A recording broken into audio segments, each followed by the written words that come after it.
In screwed news, with an election looming at the end of the week, Greeks are preparing for the worst-case scenario, an exit from the euro and an ensuing economic crisis. Polls show that the leftist Syriza party, which is against austerity and wants to cancel the Greek bailout, is winning by a slim margin heading into Sunday's election. A Syriza party victory could mean Greece leaving behind the euro and going back to their original currency, the drachma. Fear-mongering about a dangerous and irresponsible exit from the euro is coming from the political right in Greece as they try to sway voters away from the Syriza party ahead of the June 18th elections.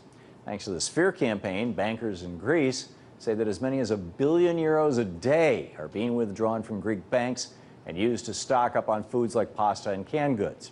But Syriza party leader Alexis Tsipras pushed back on Tuesday, saying that the EU will be forced to renegotiate with Greece once his party takes power, saying, if one of the 17 countries is brought to collapse, the fire will become unquenchable and will not be limited to Greece and the southern countries.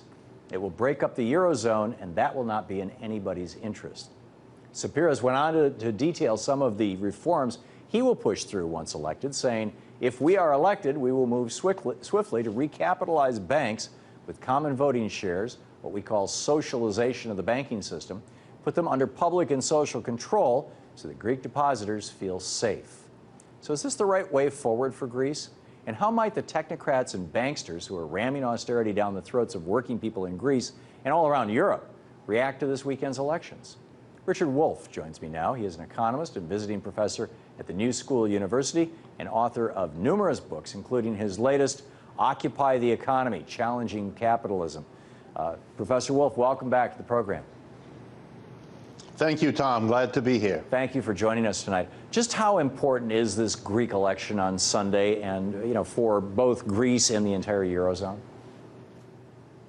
It's an extremely important election, more for the symbolic significance of what has changed in Europe than for the particulars. Nobody can know, whatever the outcome is, whether they will or will not leave the euro. Those are, just as you said, scare tactics, mostly by the enemies of what Mr. Tsipras and the Syriza party are trying to do.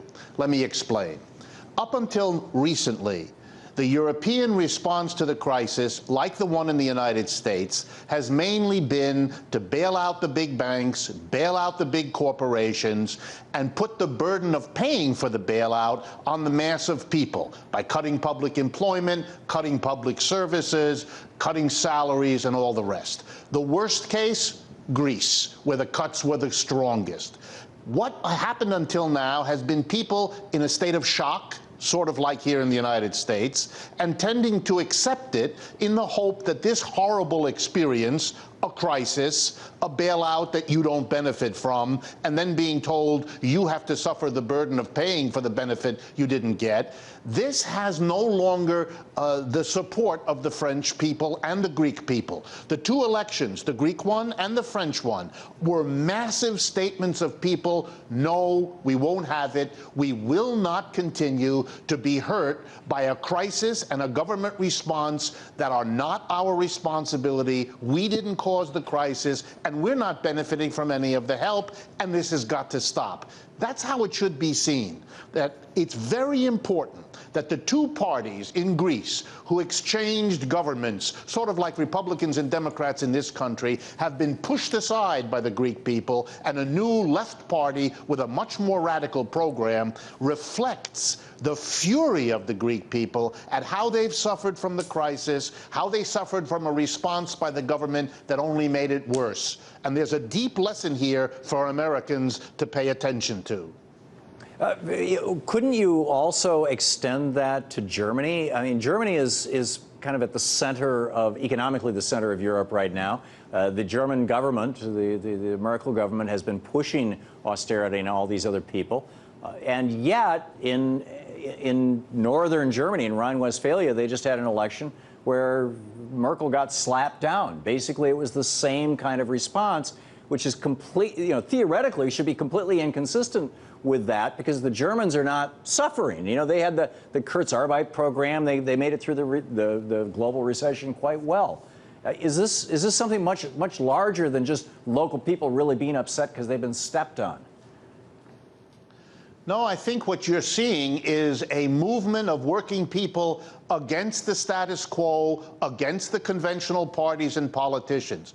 Even in Germany, though it has been doing better, the government has also been sniping away at the social safety net, what is called social democracy there, government benefits, government supports, as all businessmen and women around the world are doing, seeing this as a time of difficulty for workers and unions, and therefore a time to make advances. For a while, the Germans were distracted by seeing suffering in places like Greece or Spain or Italy as worse than what they were being told to accept. But it has kind of dawned on them now that they, not as bad as in the south of Europe, but they are being hurt by this crisis and hurt by the government austerity, sort of like their brothers and sisters in the south, not as bad, but they're beginning to push back. Merkel has been defeated in by-elections several times over the last 12 months, and her time is also ticking for being pushed out.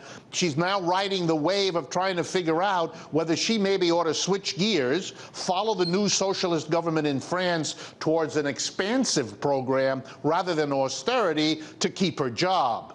Do you think that in the UK, where they've been overtly and enthusiastically campaigning on austerity, David Cameron's government and Nick Clegg, I mean, the Lib Dems going along with it, that they're seeing their economy has been either collapsing or flatlining, depending on which month you're looking at.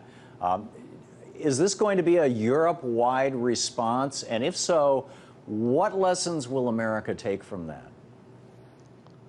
Well, I do think that England is going down the same road, that Mr. Cameron is losing more and more support, literally, with each time he opens his mouth and does another austerity move. The British economy is now again in recession. His policies of austerity, just like those in Greece or Spain or Portugal or Ireland, have not worked. And consequently, you're building up a head of steam in Europe of anger and resentment that is very likely to blow them all off of the political map. And again, that's why the Greek election is so important, because in a sense, it gives the rest of Europe the vision of where this can go and how a small leftist party in favor of nationalizing the banks and breaking with austerity can suddenly become the powerful #1 or #2 party in the country. And the message for the United States is the same. Before Occupy Wall Street, Americans believed only in Europe were people in the streets fighting against government policy and blaming the crisis on the people who deserved it, the bankers and the corporate heads. They thought it would never come here. Occupy Wall Street proved them wrong. It is the same now. The opposition takes longer here.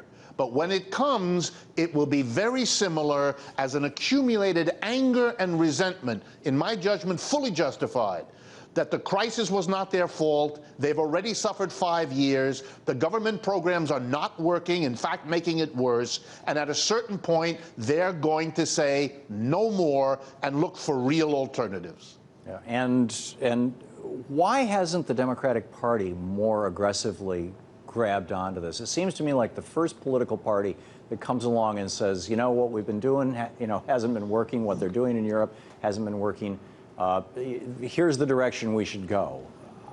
I don't get it why the Democrats have not been more aggressive about this. It's a wonderful question. The same question applies in Europe, even in Greece, for example. For many, many years, the dominant party there was PASOK, the Greek Socialist Party. Everyone wonders, why don't you take a different position? They, in fact, won office 3 years ago, claiming that they would oppose austerity and reverse themselves once they were in power. I'm afraid the only answer is most of the traditional parties have become so entwined with the business community, with the financial community, with business as usual among bankers and politicians at the top, that they literally cannot imagine an alternative and will keep pushing in the direction they're used to, that their financial bankers support, until literally the mass of people have to shake them out of that situation. And I don't expect much different vis-a-vis the Democratic Party in this country either. I suspect you're absolutely right. Richard Wolff, Dr. Wolff, thanks so much for being with us tonight. Thank you again, and glad to see you again. Thank you.